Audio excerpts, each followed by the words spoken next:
Welcome back to the training market identification. Again, one of my favorite weeks because we talk about the real data. We're talking about the real factors that are making a difference or can make a difference in your market, or if you're evaluating an area. These are the numbers that you're going to be looking at as far as vetting. These are not the numbers that the bank wants to look at, frankly. This is the data that your competition probably doesn't know about the market. You'll notice as we go through here, we're seeing both lag indicators and lead indicators for an area. And you'll also notice that we're going to look at both demographics and psychographics, both of which are extremely important to understand. And they are the difference. They are the difference between a good practice and a great practice. The ones that understand the numbers, the ones that understand this philosophy, and the ones that are able to take the numbers and gain something out of it into your strategy. And so they're able to interpret the numbers into something that's actually usable. And that's hopefully what your coach will be able to do for you as you're going through this process, and will help you take these numbers and apply it to your specific situation. So before I go through these different sections on this report, number one, hopefully you've already received this from your coach that is in your area, looking specifically at your address. Obviously, I've taken one here that is not any one that we've done with a member of this group, but one that we have in the past. As many of you know, some of the work that I've done with Dr. Demographics with Scott McDonald, this is the data that we're pulling, that we're interpreting, and that's why that is so valuable. But one caveat that I'll give is the numbers are super important and mean a lot, but they don't always tell the whole story. They don't always tell exactly everything you need to know about a market. And I always find it a little bit short-sighted to base everything on the numbers. I think that's the wrong philosophy, because there are things outside of these demographic numbers, and frankly, even the psychographic stuff that we'll look at that can play a huge factor into the success or the non-success of your practice. As an example, you may find that the area that you're treating, the people that live there are not people that jive with you, are not people that mesh well with you, are not people that you would want to hang out with on a normal basis.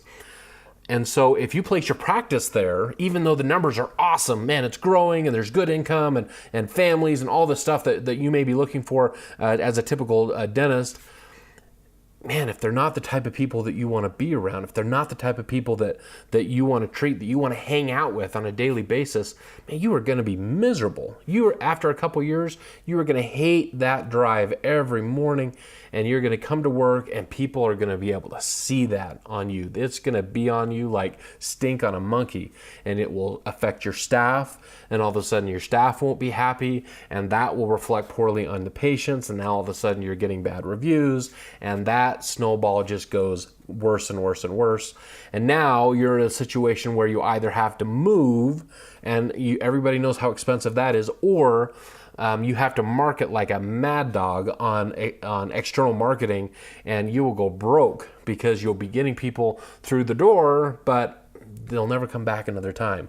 And so, we want to avoid that. We want to make sure that all this lines up, that the numbers line up, the psychographics line up, and you personally are going to be there. So that is why I always recommend for the students of mine that I coach that, especially if you're looking at an area, man, you got to spend some time there. Take your family there. Take your husband or your wife. Take your kids there. Go to the school. See what that's like. Make sure it's an area that you're going to be happy in over the long term, and that you are it's going to be the type of people that you like to treat, that you connect with, either because they look like you, walk like you, talk like you, or you have some experience with that group of people and you can express both sympathy and empathy on those people. So with that caveat, I don't want to get too far off on that, but just know that there are elements here that are a little bit unwritten and unspoken that you've got to take into account. Okay, with that being said, we're going to look at, and And our philosophy here is that we want to look at the 5, the 10, and the 15-minute drive time. A lot of demographic reports, including Dr. Demographics, we do pull a lot of zip code data. But we don't live our life according to zip code. I mean, we just don't. And so drive time, frankly, and in my experience as a marketer, is a more important factor that we're utilizing and looking at when we're making a decision, because just because I may have a lot of people in a zip code, if I'm at the bottom of that zip code and I'm not within the drive area of the population that's there, man, it's unlikely that group of people are going to come visit me in my practice, or again, I'm going to have to spend a lot of marketing dollars to get them to actually do that. And so we want to look more at drive time. And so you'll notice that all of these, as far as this report, including the psychographic profiles, are all based on a 5, a 10, and a 15-minute drive time radius. Now, if you are practicing or looking to practice in a very rural area, your 5-minute drive time numbers might be really small. They might not be what you want them to be, but you may be having people driving 45 minutes just to get to the nearest town. And in those cases, those numbers are going to add up, and that's just the reality, is they're used to driving that far when they're visiting a practice. And so again, it kind of depends on where you're at in your situation, but again, that's why we've assigned you a coach, so that you can look at these numbers specifically and what they mean for you and your practice and what you're trying to accomplish individually. So okay, so let's kind of go through this. Obviously, this is kind of a generic one. Yours should be your actual location or the location near where you're looking to practice eventually. So let's take a look at this one. In the population section, we're looking at a couple of different factors. And we're looking at the historical numbers for the area. Now, this particular report, this particular area, you'll notice something here, that the 2000 population was 7,900 people, just over 7,900 people, and the 10-minute population was 115,000. So we know here that this particular location is probably outside of a much more populated area. And again, you look at the 15-minute, we've got almost 400,000 people. And so this is kind of a real small pocket of people, and that's okay. But we've got to be intentional about how we're marketing to them. But we do know that since there's such a big population within that 10 and that 15-minute drive time radius, that likely this is also where most of the competition is, and it may be difficult to get these 10-minute and 15-minute drive time people, these populations, to go into this little bit more outskirt area. So again, just depending on what you want to do with marketing, and maybe these are the people more you want to reach. But this is the interesting thing. Look at this. So these numbers have actually gone down. So in the 10 years between 2000 and 2010, there was a decrease in population across the board.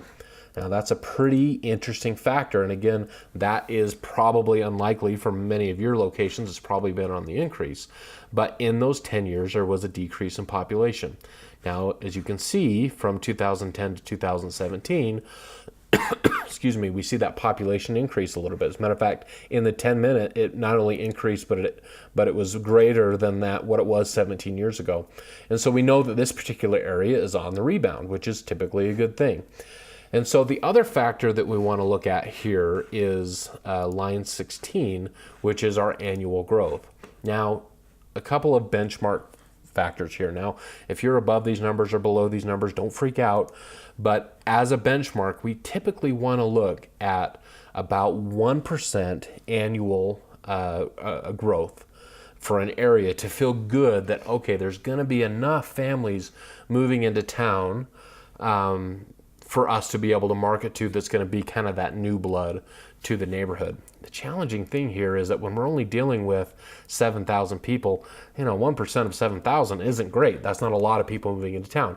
Now, when we look at these numbers and we have, say this was 1%, 1% of this number is significant. And so we have a bigger radius here. And so again, in this area, we have just under 0.25%. It's a little low. That's pretty slow growth area, which means that strategically we need to say, all right, we're not going to have quite as many new move-in people here to this area. And so we're going to be okay with that. We're going to make peace with that. We need to focus our efforts on referrals, on existing patients, existing homeowners and renters. That's where we've got to place our focus. And so again, take a look at that annual number. We want to shoot for about 1%. And as far as total population, we want it to be above 5,000. That's kind of the smallest group that we'll want to look at as far as recommendations. So obviously the bigger the market, typically the more chances we have. Another factor here we'll look at real quick, and again, I won't make this video too long, but we were looking at our daytime population. And so obviously there's a lot of people that go to work. And so, okay, now this tells us something a little bit interesting. So quite possibly this 5-minute drive time for this particular location was probably downtown, right? And downtown didn't have quite as many people that actually lived there. But during the day, my gosh, now there's 35,000 people that are there. And so, okay, that tells us a little bit on the strategy of we need to market to those people during working hours, that they're going to go on their lunch break and they're going to get their teeth whitened, or you get a procedure done, whatever it is. We've got much more access to a much bigger audience or group of people because they're there during working hours. Okay, so let's move down a little bit and let's take a look at average household size. Now again, depending on your market, who you're wanting to go for, we want to look at average household size. So typically, 2.5 is about the benchmark number that we want to be looking at. Higher than that obviously means more kids in most cases. Now that's not always true, because some first generation immigrants, both Hispanic immigrants and Asian immigrants, often will have grandparents that live with them, and that will increase this number as well. But in most cases, that means that we just have larger families. And so again, a little low. These are more urban dwellers. These are apartment dwellers probably that live here. And so you're going to have more single people or just couples that are living in this area, not quite as many kids. So again, that is indicative of what type of treatments you're going to do. And we'll talk about that more in upcoming weeks, of the treatment options and things that we should choose to market to the individual groups. But this one is a good indicator of household size. Okay, so let's skip down here to the next one I want to talk about, which is our housing units. So this particular area in 2017, we have about 3,400 houses. 66.5% of those are owner occupied and 24% are renter occupied. Now you may look at that and say, well, obviously we're more owner occupied, and so that we know that they're more stable, and if we can get them, they'll probably be more loyal, and so our patient lifetime value is probably going to be higher. But frankly, if you're starting from scratch practice, sometimes the higher this number is with renters is a good thing, because now you have a group of people who are churning every 18 months. Man, there's a new set of eyeballs in that unit. And so it gives you a brand new opportunity to market to new individuals who have absolutely no opinion on the doctor that's been there for 30 years, right? Like, you have as good a chance of landing that as a new patient family as the doctor that's been there for 30 years. And so being the fact that they're renters is not necessarily a bad thing. Now, are they going to have a long lifetime value? Probably not. And so again, that's a little bit of a strategic thing of how you're going to maximize your potential and your treatment plan to these individuals. The other factor here is vacant housing. Now, when we start seeing numbers creeping up to about 10%, we get a little nervous a little bit that, man, maybe there's quite a few empty homes. And if there's empty homes, there's probably empty commercial buildings. And if some commercial buildings lay empty for long enough, they start to look run down, and it can kind of snowball into an area just looking really, really old, especially when the area is not growing, such as this area. So again, this 9.5, yeah, I would call it a yellow flag, not quite a red flag yet for this area, but that is a little bit high. Now, if you're in, say, Florida or an area that has a lot of snowbirds, this number could be really high, but that doesn't necessarily mean that those units are vacant year round. So again, I get just something to look at. Okay, median household income. Now we have a couple of income factors here. We have median household income and per capita income. In most cases, we want to look at the median household income as the number to base our strategy on. And again, here we're about the national average, which is about that 55 to 75 range. And that would be considered kind of a bread and butter amount. That most households are earning. And so you can kind of look at those numbers. Now, if you have it much higher than that, you may say, okay, well, we can look at more cosmetics. But the other factor here that you've got to consider is what is the cost of living for this area?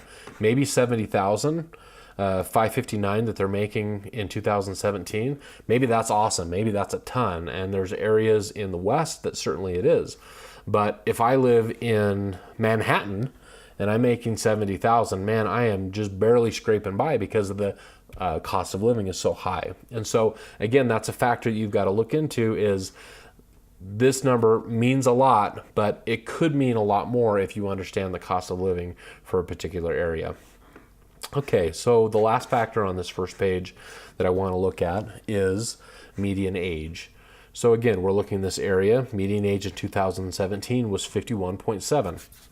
That's pretty old. Don't want to offend anybody that's in their 50s, but a median age of 51.7 means there's probably a fairly large retirement community sector in that area. And so if you're looking at prosthodontics or dentures or something of that nature, that's going to work a lot better than a pediatric dentist, so to say. Now, we know that there are some kids in the area, but that market may be really, really small.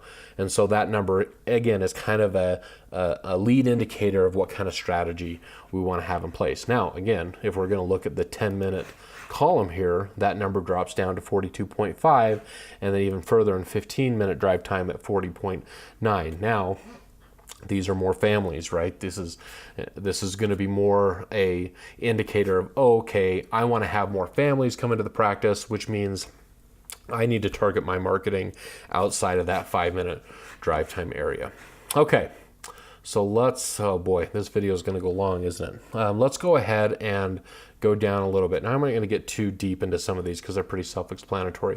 Obviously, household by income is kind of telling you, okay, where's the income bracket at and what percentage of the people. Again, if you're a super high-end cosmetic dentist and you are a boutique practice and that's all you want as far as patients, you've got to decide, okay, only 9.5 plus 8.9%, if that's the people I'm looking at, of 3,000 people.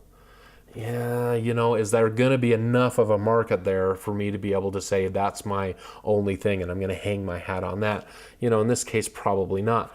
Now, again, if I'm looking at these little bit bigger numbers, now I've got something a little bit easier that I can say, okay, I can hang my hat on. There's going to be enough population on that side. Okay, so let's scroll down here a little bit. Again, if you're a orthodontist, if you're a pediatric dentist, obviously you can add up these numbers to see if they equal into your strategy and if they are a big enough number as far as market size. Again, if we're looking at these numbers, if that's a big enough market size for you to say, okay, I'm going to do all my marketing within 5 minutes, or, I really going to need to expand to that 10-minute drive time radius in order for me to feel good that I've got enough swings at the base. I've got enough kids that I can truly market to enough families. So again, that's why those numbers are so important. And again, breaks down between 2010, 2017, and 2022 for this report, so we can see, okay, what are the lag indicators? What are the lead indicators? I will tell you that historical population data is typically more trusted than forecast, because we don't know what's going to happen in the future, right? There may be a major economic event. There might be something that happens with, or a natural disaster. I mean, there's so many things that can affect some of these numbers in the future that we want to say, okay, we feel better because historically this area is growing, or historically this area has produced X, Y, Z. That's usually what we want to hang our hats on a little bit more. So, okay. So we went through, again, this is age data, population by sex, again, depending on the type of practice that you're doing. Maybe you're a female doctor and you want to have a very spa-like setting, and you want to attract and have the colors and everything more be towards females, then again, these numbers become very significant to you. Okay, now we're talking about more with race and ethnicity. Very, very, very important. Again, understanding, are these the people that I'm going to connect with? Is this area have a high Hispanic number? Again, if you're in California and you have a high number of Hispanic origin population, then you probably need to have somebody that speaks Spanish at the practice. If you don't, you probably need to have somebody that's ready to be able to do that. Are they first generation immigrants, or are they second generation? If they're first generation immigrants, they may not have the same environmental and family traditions of dentistry.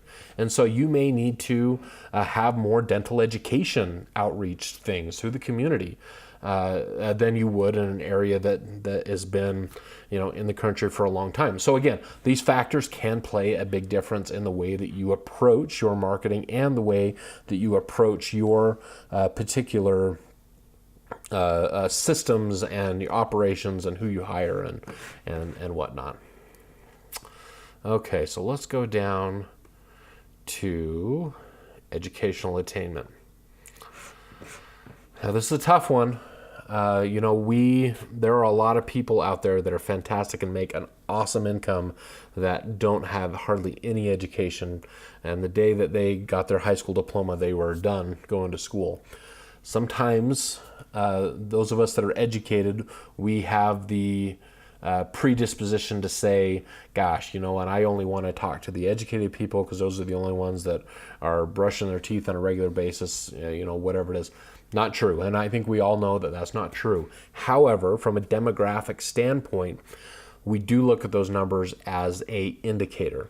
And if I have an area that has a high percentage of higher education, typically meaning bachelor degree or above, I can probably ascertain that this group probably doesn't need as much convincing of good oral hygiene. They probably don't need as much convincing of the need for a specialist. And so those factors, again, play really important in the way that you're spending your marketing dollars.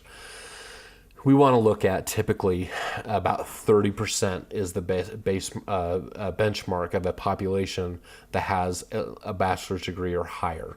And so again, this particular area would be higher educated, at least higher educated than the national average when it comes to the total number of educated individuals within a community. Okay. Now we're looking at obviously marital status. That may be important for your practice and the way that you're doing your marketing. Maybe some of the imagery that you're using on your website or on an offer. Is this a happy married couple, nuclear family, whatever? What is it? And so some of these numbers may play a factor in the way that you approach things. This employment section is also very important. We can find out what type of employment these people are in. Are they in high tech? Are they construction? Again, because the area is not growing, construction obviously is quite low for this particular area. We may also be looking at blue collar. How many blue collar workers are there in an area? Typically when we see higher than 20%, that means it's a very large, high percentage blue collar area. This area is not so much. These are more typical numbers that we see. But that, again, shows us, okay, are these people going to have insurance? Are they going to be fee-for-service? Are they going to have some kind of a corporate program that they're involved with? What is it? And so, again, those numbers will play a significant role. And again, you need to talk to your coach about this stuff because your coach will have the insights on this for your particular area, because I would assume your numbers are going to be wildly different than what we're seeing right here.